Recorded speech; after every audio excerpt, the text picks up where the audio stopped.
We're going to actually talk a little bit too about our best practices that in order to finish up our discussion this morning in regards to some best practices that you'll actually see in the publication that's coming out in regards to our survey that went out and some of the managers that helped us with some of their ethical issues and some of their ethical codes that they submitted to us.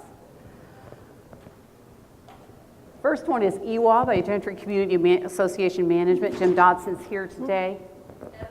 He's right there. He's right here in the front. You want to raise? Eva? Eva. I'm sorry. Okay. Actually, we were talking about with him, and he was kind enough to present some material that will also be in the best practice, and I'm going to tell you a little bit about his situation. The trigger was two things that caused them to go ahead and form their code of conduct and write it out and do a formal process. The first one was a board member was micromanaging a department employee that subsequently quit and filed a hostile work environment claim against the community. Ever heard of that or ever thought about that?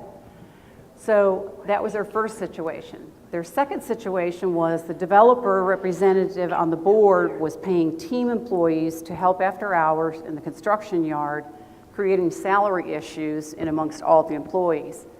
So in doing this, they sat down and actually did two code of conducts, one for board members and one for their employees as part of their employee handbook.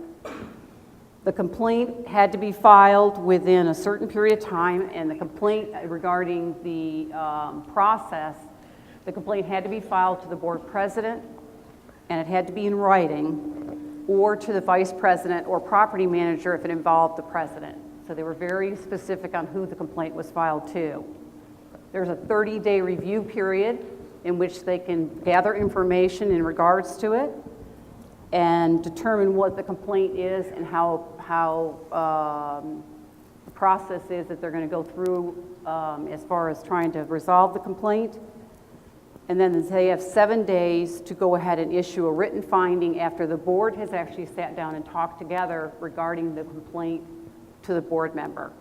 In regards to the second finding had to do with the employees themselves, which were part of the handbook, was actually done through staff. Again, a 7-day process and then back out. So they went ahead and the trigger was a hostile work environment claim.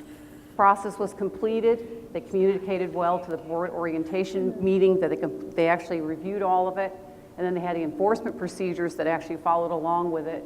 Actually, this was a removal from the board of this committee member in this particular situation.